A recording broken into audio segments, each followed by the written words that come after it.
What's going on, everyone? If you like the videos I'm putting out on this channel, remember to hit that like button. And remember to subscribe and hit that notification bell. That way you get all my content right to your device every time I upload. And I thank you for your continued support. So I want to have a discussion about Dragon Ball Super Manga Chapter 46, which was just released in English by Shonen Jump.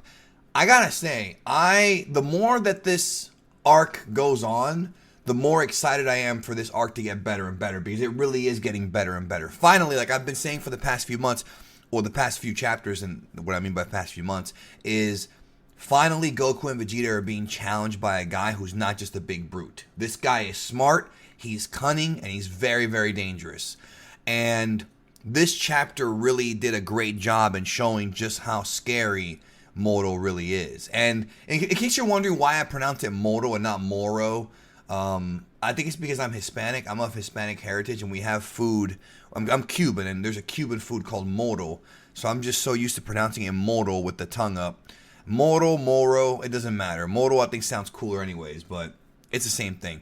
So basically, the manga chapter, the first half of it's really one big fight. And it's surprisingly quickly paced. It doesn't waste any time at all. You know, they pick up where we left off last month, which is where we found out that Moro can cancel Super Saiyan and Vegeta can't do it anymore, and he's losing. And Goku immediately jumps in to get involved and actually tries to cheap shot Moro, but Moro sees Goku, grabs his leg, saw he was coming, like I said, and as he was coming in for a kick, and just smashes him.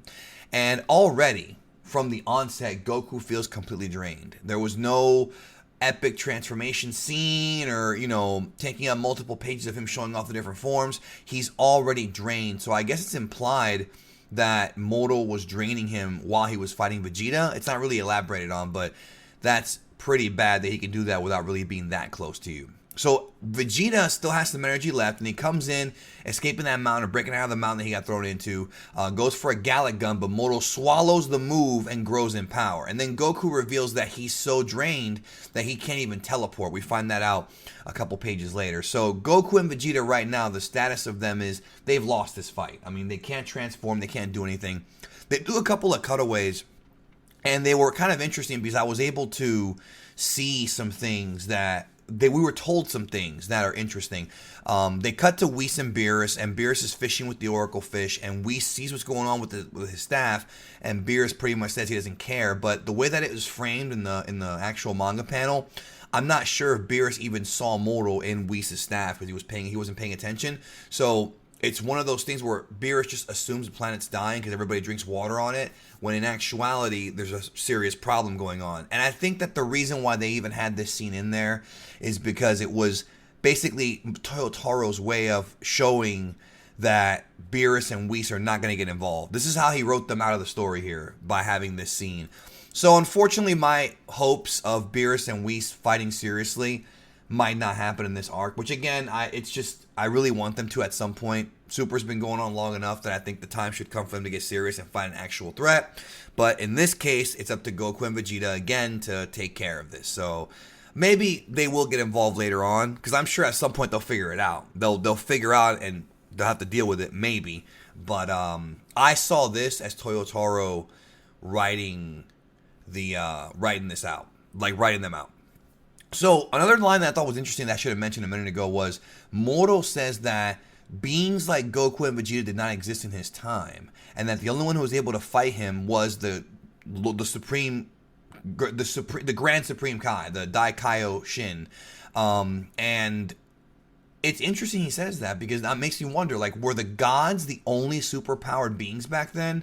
Like, does he not know about the angels? Does he not know about, like, the gods of destruction? Is he talking about just mortals or what? Like, I thought that was interesting that there's not even any, relatively strong fighters. I mean, I understand Goku and Vegeta are special, but that's just interesting. And maybe, Moro, maybe there was nobody around back then. That's interesting. So Moro actually says something that's pretty damn frightening. He's like, oh, by the way, you were never a threat to me, but I'm happy you let me grow, which I thought was a cool line. So he holds them both by the neck, and he drains them of their last bit of energy, and they both pass out. Goku and Vegeta knocked out. Moro's body then changes. He now looks younger and more cut, and he's all saying, because he drained the energy, he's all surprised to how much energy he was able to get. and now he wants the Dragon Balls. So, unfortunately, when a person who's very powerful wants the Dragon Balls and goes to Namek, it's bad news for the Namekians. But we're going to get to that a little bit later. So, we then cut to Earth and we find out that it's been a week since Goku and Vegeta and Buu had went into space, and Bulma's mad. She wants to go visit her sister Tights, so who can get them in contact with Jocko. And then we actually cut to the Galactic Patrol headquarters where Mirrors and Jocko have returned, and Buu has awakened, and they're told that he's been pretty much eating. And then we find out that Tights did indeed communicate with them, but it's Bulma on the other line, and she's screaming because she's scared, she's worried about Vegeta. But they do report to Jocko while this is going on that Goku and Vegeta are indeed not dead. We find out that Goku and Vegeta are not dead, even though they did get obviously close to dying. In fact, earlier Moro even makes a comment about how he didn't finish them off. Instead, he thinks that when you've been drained of this much energy, you'll eventually just die out. Right, which that makes sense, except for the fact that Goku and Vegeta were healed by a little Namekian kid by the name of Eska. Now, obviously, the pun on him is escargot, because, you know, that's what Namekian puns are. They're based on slugs and things like that. Escargot and snails. Cargo was Dende's brother. So this character's named Eska. You know, that's the cute way of them coming up with this name. And he even tells Goku and Vegeta that, you know, he's not Dende, but he's going to do his best to heal them. So they are still alive. And again, I'm thinking, great. Moro's another villain who left Goku and Vegeta for dead and didn't bother to follow up. And that's always a big mistake. If you go back all the way to Dragon Ball, in the Piccolo arc, when Goku fought Demon King Piccolo for the first time when he was still an old man, Piccolo rushed him. I mean, he smashed him. And Goku's laid out in the rain, and it looks like he's dead, and he didn't bother to finish off Goku. And you never want to leave an opponent, in Dragon Ball, you never want to leave an opponent alive. You know, even if you think they might die, they probably won't. So that's Moro making a big mistake. We then find out, actually, that they've been out for 3 days, and that Moro is still rampaging. Now, this was an odd line to me, because I'm wondering, why is it taking him so long to do this? He's already gotten 3 Dragon Balls and destroyed 3 villages, but why is it taking Moro 3 whole days? You would think that somebody who's this strong to drain Goku and Vegeta and take their power would be able to run through the Namekian villages quick. I mean, you would think he'd be done with this in, you know, remember, these characters are like super freaking fast. Don't forget that. You would think he'd be done with this in a matter of hours, but why is it taking 3 days? Will that be a plot point later, or is it just contrived writing? I think for now I'm going to say it's contrived writing, because I just, unless they explain that Moro's been doing something for those 3 days, maybe meditating to get his power or something, I have no idea, it should not take him 1 whole day to take out a village. I mean, how many did Vegeta take out in the Namek arc? And that was way, way back in the Frieza saga. So, Goku and Vegeta are still tired, and the Elder Namekian discusses assimilation with them, aka Namekian Fusion. So, he talks about how the strongest warriors from the villages are now combining and getting ready to put an onslaught, you know, getting ready to attack Moro. Apparently, several dozen of them did this. So, you know, they're doing the whole thing that we saw in Dragon Ball Super, where we saw the Namekians from Universe 6 fuse with Saoneru and Purina, but here, it's the ones of Universe 7. Now, of course, if you're really old school, not that old school, but you'll remember that the storyline of Namekians all fusing together, multiple ones, not just Goku and not just Piccolo and Kami or Piccolo and Nail. That's from Dragon Ball Multiverse. Dragon Ball Multiverse did that first with Gas Carlo, or I can't never pronounce his name.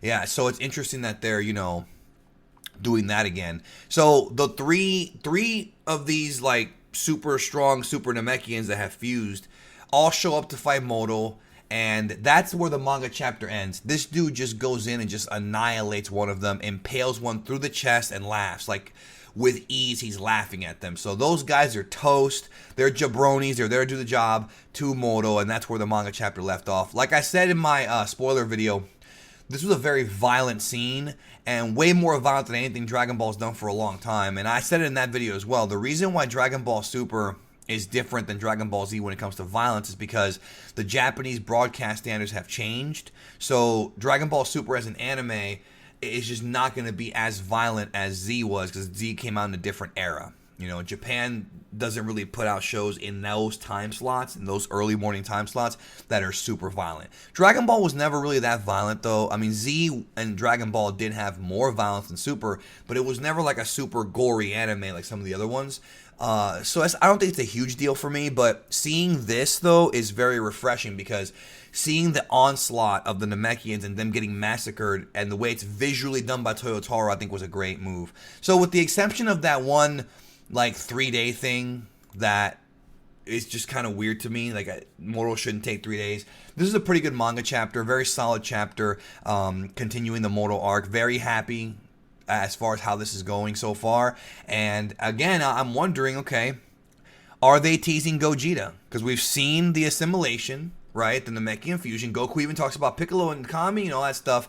Is this a teaser for Gogeta? Will Gogeta be the one to take out Moro? Is that where they're going with this? I don't know, but Moro seems pretty tough to beat, and I assume if Gogeta goes after him, he might get his power drained. But maybe when you fuse, it won't work. I really couldn't tell you, but it seems like they might be teasing Gogeta. Might be. Don't know for certain on that.